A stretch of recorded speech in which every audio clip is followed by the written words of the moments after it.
Dan itulah poin dari Islam, bahwa Islam ini adalah agama yang dikemas dengan ilmu, dan ilmu itu bisa diterima, disampaikan dengan hikmah.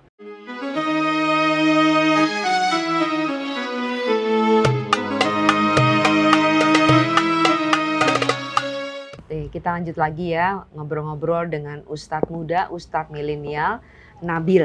Ya, Nabil tadi bilang punya 2 kakak, Ya. seorang perempuan, Perempuan 1, dokter, dokter lagi tugas di di Batu Rajo. Batu Raja. Ya. Betul. Kemudian kakak yang di atas Nabil persis lagi kuliah. Kuliah Di mana? IGM. Di IGM. Nah, Nabil sendiri kuliah apa? Atau sekolah apa? Kemarin sempat pendidikan di Latvia, Mm-mm. di Sekolah Tinggi Ilmu Quran kepunyaan almarhum Ustadz Kiai Nawawi Denci. Mm-mm. Kemudian setelah itu pernah juga di UIN. Mm-mm. Jadi sifatnya tidak selesai karena saat itu ada beberapa tawaran, kemudian perintah dari guru-guru untuk melanjutkan pendidikan di Tarim, Hadramaut, Yaman. Tahun kemarin sempat datang ke sana, ya, tapi ibu nyuruh pulang sebentar. Insya Allah nanti kalau tidak ada halangan setelah Lebaran ini akan berangkat ke sana begitu. Insya Allah, mohon doanya juga gitu. Iya, pasti didoain ya. Nabil kan mulai ceramah dari umur belasan tahun gitu ya. Itu kan umur pancaroba, apalagi anak laki gitu ya. Emang Nabil nggak pernah ada nakal-nakalnya? Itu seharusnya ditanya dengan yang lain. Sebab kalau Nabil pikir saat itu nakal adalah hal yang wajar lah, nakal. Sebagaimana nakal anak-anak sekolah waktu itu kan. Tapi bolos, tapi hebatnya bolosnya lewat kantor. Maksudnya? Minta izin. Oh, minta izin. Jadi dulu saya kalau izin bolos gitu. Hari Jumat, alhamdulillah di sekolah lu dikasih izin, hari Jumat datang minta izin karena kegiatan ada khutbah Jumat. Jadi kawan-kawan bilang, yang berani izin lewat depan atau yang bolos lewat kantor kecuali Nabil. Sebab kalau yang lain kalau hari Jumat izinnya pasti lewat belakang, lewat toilet, manjat gitu kan. Kecuali Nabil yang bisa lewat kantor. Gitu. Di mana itu sekolahnya? Di Patra Mandiri, di sekolahan Yayasan Pertamina. Gitu. Oke, terus? Jadi kalau Nabil lewat kantor, lewat izin. kantor. Bahkan sebagian guru paham. Jadi kalau datangnya sedikit terlambat, pasti terlambatnya bukan karena ini dan itu, pasti karena ada kegiatan khutbah atau kegiatan ceramah. Oke. Udah gitu aja nakalnya? Udah. Ngerokok segala macam itu Nabil anggap sebagai sebuah kenakalan atau memang tidak pernah atau gimana? Ibu, karena bapak abah ndak ngerokok, ibu juga. Jadi ibu ngomong, karena bapakmu ndak ngerokok, jadi kalau kamu ngerokok aneh. Jadi, tapi ibu ndak pernah ngomong bahwa ngerokok itu sebagai satu kenakalan. Tapi kata ibu, bapakmu ndak ngerokok, kalau kamu ngerokok aneh. Gitu ya, jadi berdasarkan contoh di rumah. Iya, ya, oke. Nah, Nabil ini kan juga banyak boleh dibilang merangkul teman-teman muda gitu ya. Saya ingat Nabil pernah bilang bahwa ada yang kesini itu pakai Vespa, maksudnya bermotor. Nah, coba Nabil cerita ini gimana sih kalau ngomong dengan sesama teman yang muda-muda tentang kita berkeimanan lah gitu kira-kira.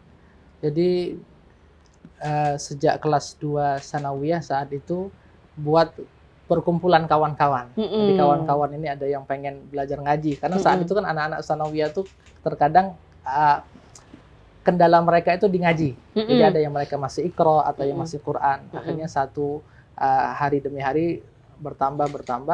Kemudian akhirnya ada juga mereka anak-anak yang kawan-kawan ya, Nabil kawan-kawan yang sempat keliru dalam segi pertemanan. Gimana Jadi, tuh maksudnya? Ya, tergabung dengan kawan-kawan yang mungkin berteman dengan botol, gitu kan? Berteman dengan botol, istilah Nabil. Iya.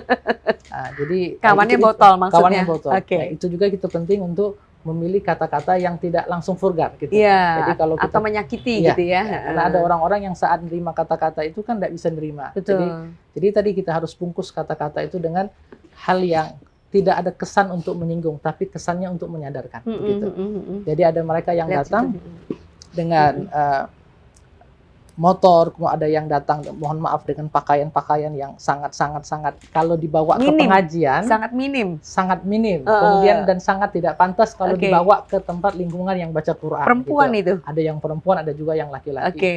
Intinya yang mereka alaskan gitu, alasan mereka untuk datang ke tempat-tempat kayak ini, pertama mereka malu, begitu. Jadi mereka malu karena mereka rasa tidak pantas. Nah, kenapa mereka itu ada rasa tidak pantas itu? Padahal mereka pun pantas. Nah, intinya mereka tidak menemukan satu kehangatan. Begitu. Ada mungkin kawan-kawan yang berkumpul di pengajian, di majelis ta'lim, tapi mereka hanya bisa akrab kepada orang-orang yang sudah mereka kenal. Sedangkan dengan orang-orang baru, apalagi yang penampilan kayak ini, mereka kayak seperti agak jaga jarak.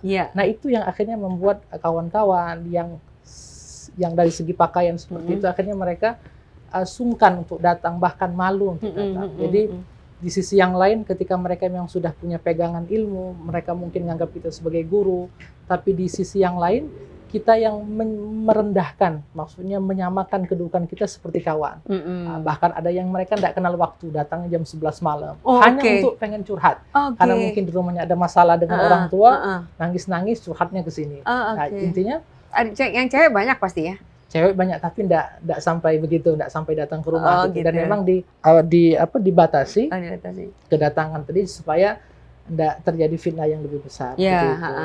Intinya harus buat kehangatan. Kemudian harus merangkul.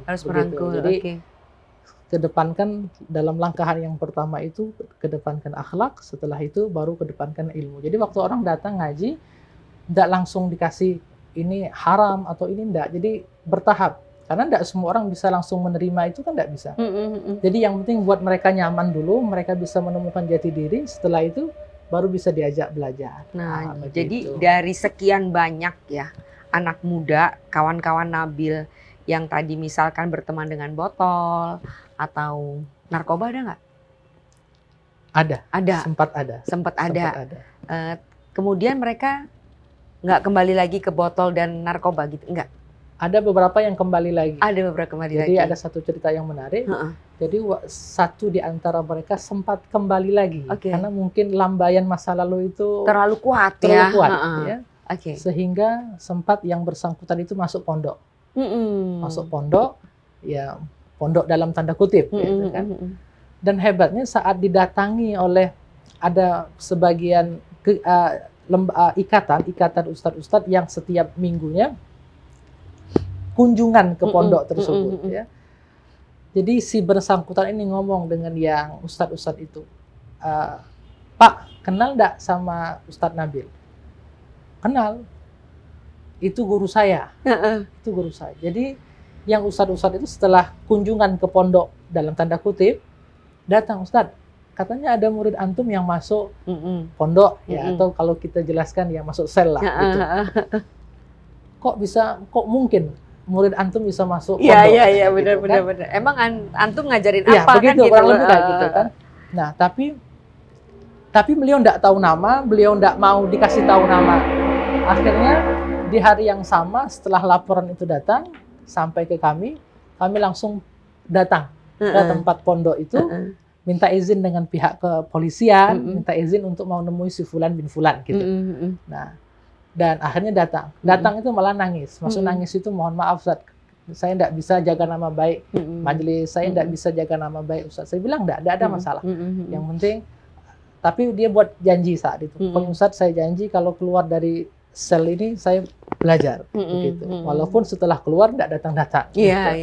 Tapi yang penting ada bukti perhatian.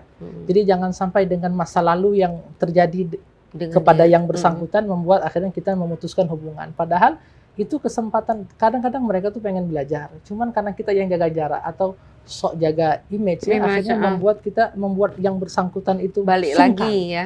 Sungkan. Kemudian juga akhirnya membuat mereka menetap di keadaan yang itu. Iya.